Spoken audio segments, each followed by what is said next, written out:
Hey everyone, it's Sleepy Reader, aka Damien. I'm back with another one of these comic book countdowns. This time I'll be talking about the nine of, because I think I actually got 11 books, but 9 of the books I got last Wednesday, ranking them in order of least excited me to most excited me. Very subjective as always, and I have to say, a lot of the comics this week excited me. So really, other than the number 9 comic, I pretty much had a darn good time reading all of them. While I'm at it, I want to point out someone who's kind of old but started a new station. He's not that old in terms of YouTube lifespan, but he used to do some YouTube stuff on another channel he shared with kind of a group, a Geekcast, I think it was called. But anyway, the comic book Concierge, as he calls himself, has started his own video channel. He only has a few subscribers so far. He's a very good comic book reviewer, talker about comics, and so I'll put a link to him down below, and hopefully some of you will check him out. So anyway, on to the 9 comics. The one comic that I can't really endorse was Eternals number 3, but for some reason I can't quite bring myself to take them off the pull list. You know, maybe it's the great art by Esad Ribic, and I'm not sure why Esad Ribic is always colored, because it's sometimes by different colorists, I think, but this is Matthew Wilson coloring, always colored in this kind of hazy quality. Is there something about his original artwork that looks like that? I don't know. I mean, I'm used to it. I expect it with Esad Ribic art, but I'm not quite sure why it's always done that way. It gives it a slightly more painted look, but they did, for issue 1, they put out a comic that had most, if not all, the pencils for issue 1. So we saw, what his line work looks like. I think it's probably done directly from pencils, and maybe that's one aspect of it that the colorists are trying to work with. I can hardly remember. I think the thrust of this issue was that different people are being accused of killing Zurus, the leader of the Eternals, who maybe can't be reborn, and they're kind of stating right now the main thing about the Eternals is they die and then they get reborn. I don't really remember that as being their thing from the Jack Kirby comics that started the Eternals, but maybe it was there and I've forgotten, or maybe it was added on later. And there's no mention of what was the original sort of Eternals' reason for being, which had to do with the Celestials coming back and judging Earth and a kind of eternal battle with the Deviants. I mean, the Deviants are still in here. And there are traces of interesting elements, such as the fact that Thena always has love affairs with deviants, which I thought is an interesting thing, but it's just not super developed. And the comic retains a very flat quality, and it doesn't have very good hooks for sucking you in or making you feel like you know what's going on. So, but I guess I'm going to keep it on my pull list. I don't know. I'm indecisive on that. I'm enjoying American Vampire 1976 very much, so I'm ranking it at number 8. Only because there's a degrees to which I don't follow what's going on.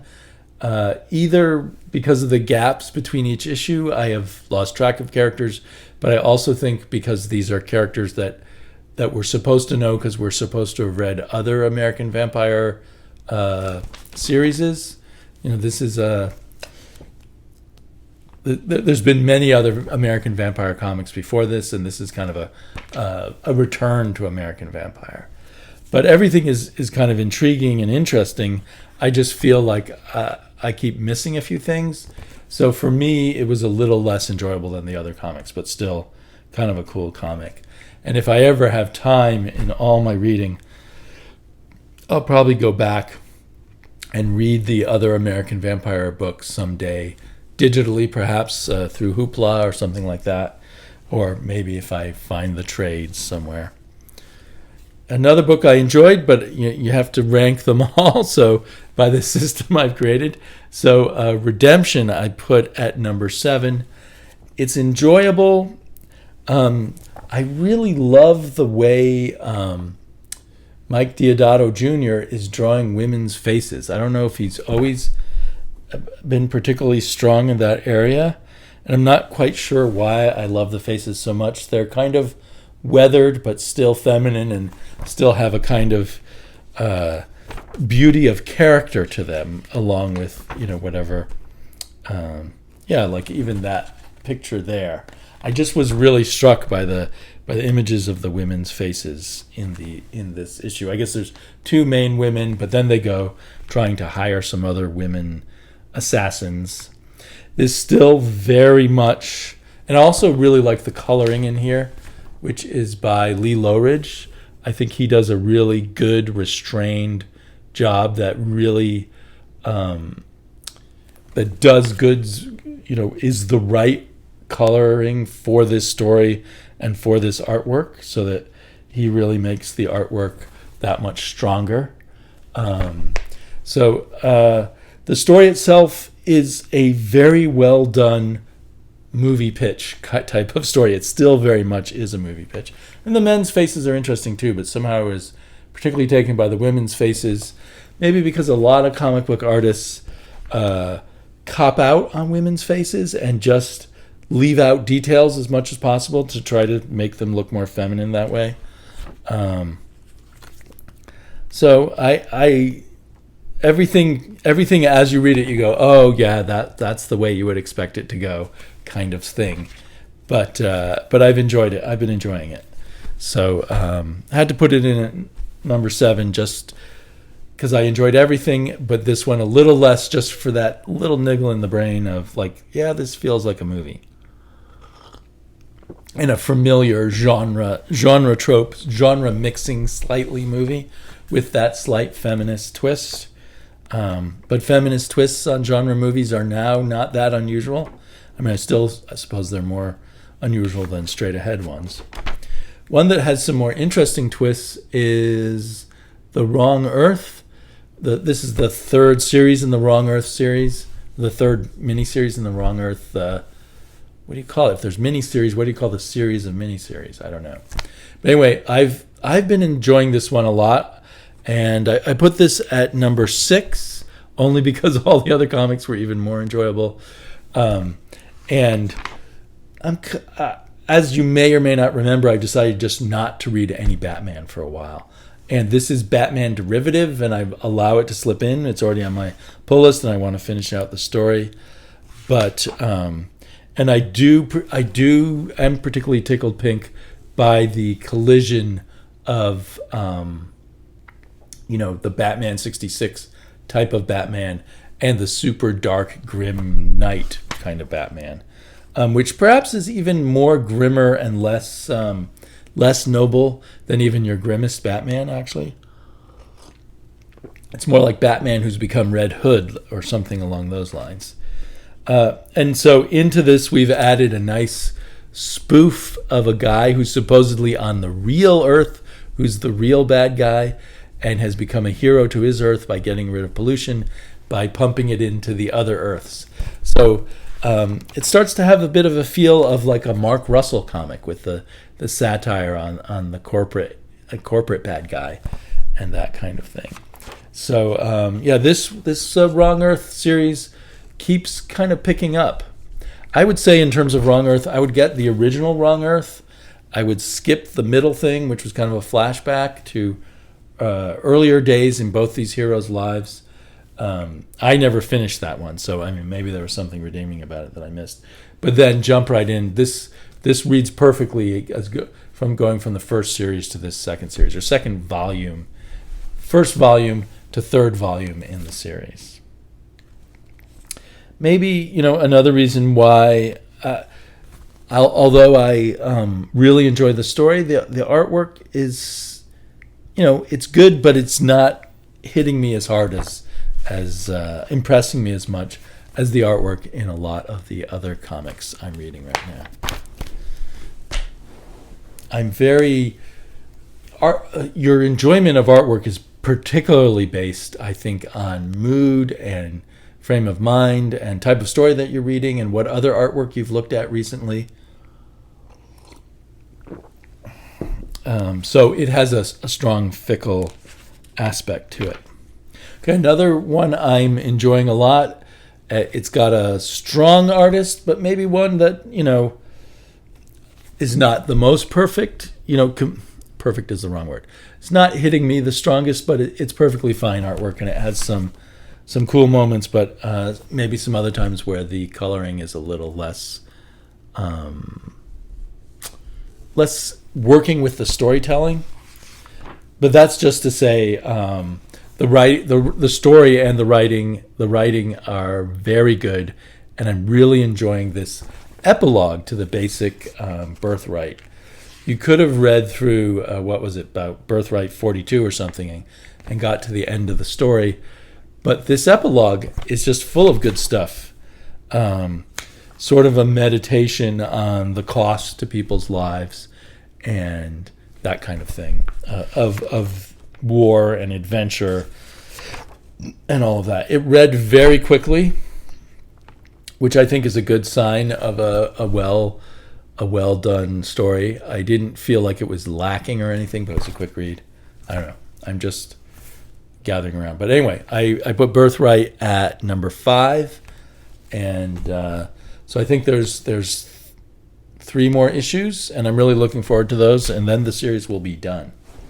And hopefully it'll become successful long-term in trades, because it's one of the most successful, Birthright is one of the most successful fantasy comics to come out of a spate of fantasy comics that seem to come out in the mid-teens, and most of them sputtered out after a year or two, and Birthright kept going, and it's good to see it tell its entire story.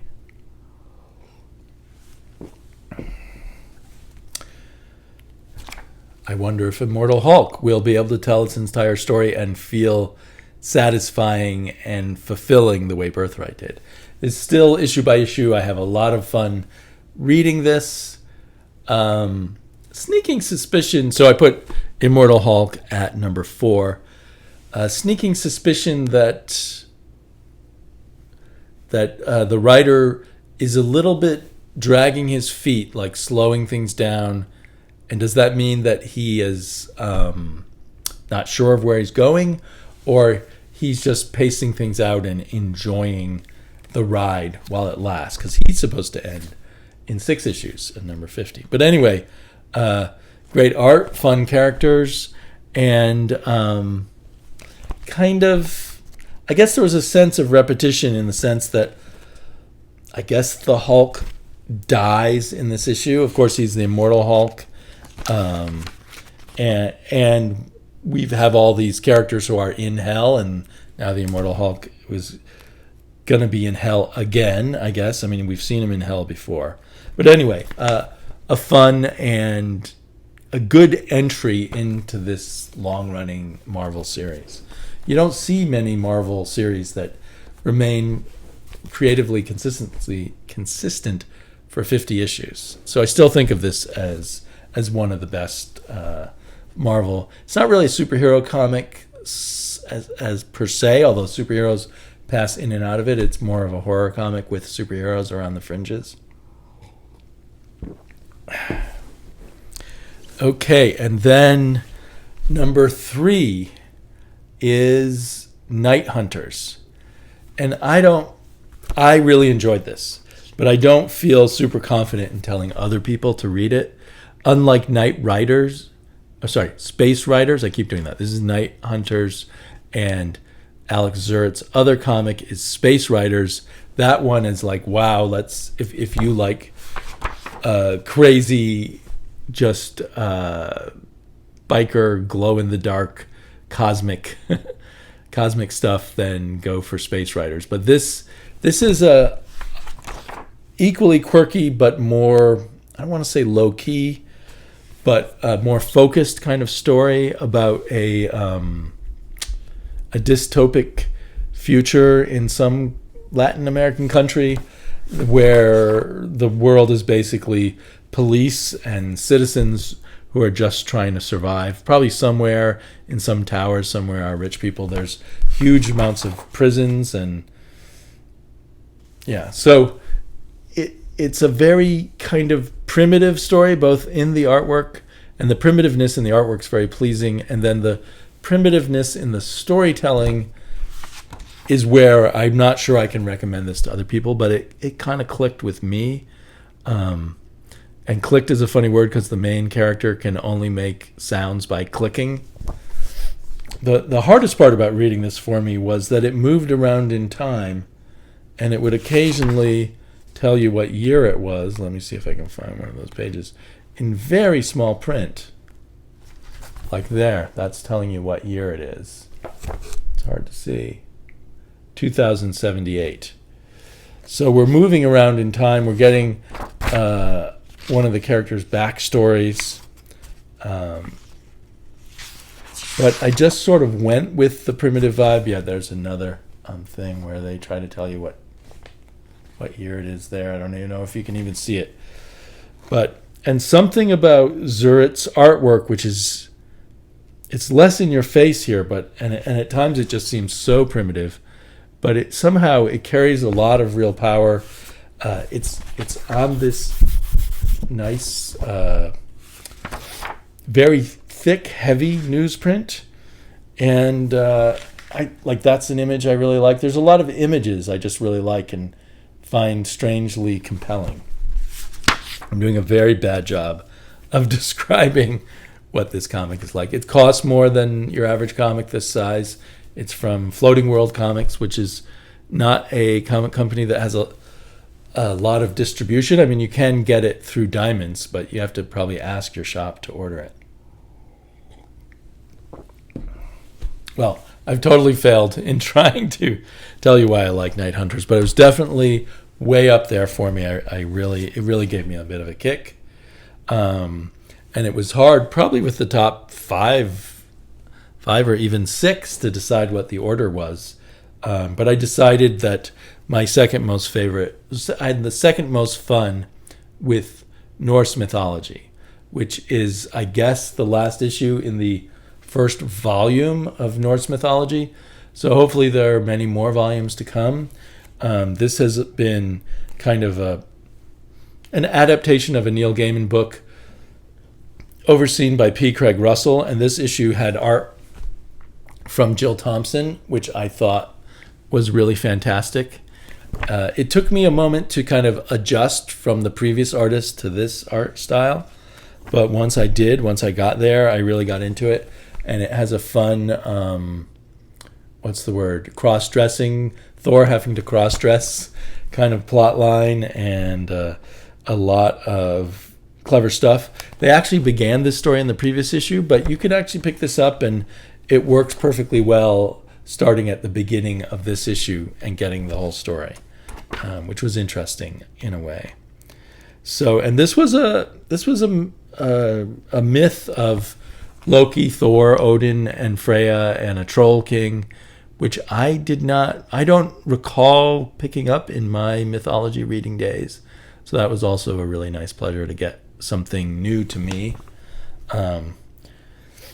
So I think Craig Russell and Jill Thompson just did a great job of the rhythms and beats of the story, the characterizations, and I got a very satisfying feeling from reading it. Putting it number one, a comic that in a way was a lot less satisfying. My feelings about it are more complicated. This is by Guillem March, I'm not sure, a Spanish artist who first published this with a French publisher, and then I guess it was also published in Spain, and now is being translated into English and published by Image Comics. I'm guessing particularly from the small size of the fonts that this was meant to be printed at a larger size. So that bothers me a little bit. So I was thinking maybe I should wait for the trade. But after reading this, as the days followed, I kept thinking back to this particular comic. So I think I don't want to wait. I'll have to double dip, assuming I still like it by the end, which is issue 6. So I think I will get all 6 issues in the individual floppies, and then if they do publish an oversized hardback, I'll probably pick that up too. So what is it about? That's a hard thing to explain, and I don't want to ruin too much, actually. But essentially, it has the feel of kind of a Neil Gaiman type of story, like something you might have found in one of the chapters of Sandman, possibly, but drawn to absolute perfection.